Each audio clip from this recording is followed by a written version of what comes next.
करमाळा तालुक्यातील भालेवाडी या गावातील काल झालेल्या वादळी वाऱ्यामुळे प्रचंड मोठं नुकसान झालेलं आहे.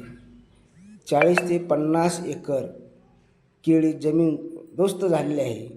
त्यामुळे तेथील शेतकरी हवालदिल झालेला आहे. त्या ठिकाणी असलेले गाईचे गोटे, काही पत्रे, काही लाईटचे पोल अशा प्रमाणे जे नुकसान झाले ते कधी न भरून येणार त्या ठिकाणी नुकसान झालेलं आहे. म्हणून तेथील शेतकऱ्यांनी एक सरकारला आवाज दिला आहे, एक मदतीची हाक दिलेली आहे की आम्हाला तात्काळ मदत जाहीर करावी. आम्हाला जर मदत नाही मिळाली तर आमचं जगणं मुश्किल होणार आहे. आम्ही येळपर्यंत आत्महत्या करू, अशा पद्धतीच्या भावना तिथे शेतकऱ्यांनी आक्रोश हा सरकारपुढे मांडलेला आहे. आज आपण हे सर्व दृश्य आज या बातमीच्या माध्यमातून आपण पाहत आहात. आपण तेथील शेतकऱ्यांच्या काही प्रतिक्रिया घेत आहोत. आणि एकंदरीत क्षेत्र किती हेक्टर तुमच्या नुकसान झाले?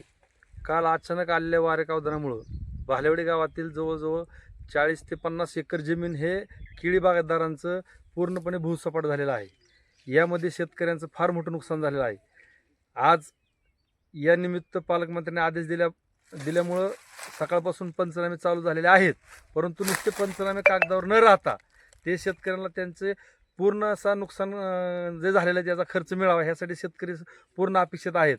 आणि त्या पद्धतीने सरकार नियोजन करेल ही अपेक्षा ठेवून शेतकऱ्याला पैसे भेटतील ही अपेक्षा व्यक्त करतो.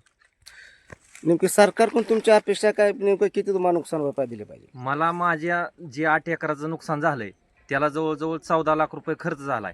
ते उत्पन्न तर वेगळंच, पण माझं निदान खर्च झालाय तो तरी निघला पाहिजे.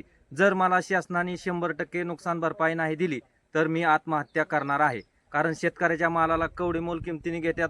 ही व्यापारी तिकडं युद्ध चालू झालं, आमचा माल जायना शेतात सडून पडला, त्याला कोण जबाबदार राहणार? पेट्रोलच्या किमती वाढवतात तुम्ही, आमच्या शेतमालाच्या किमती वाढवा ना तुम्ही.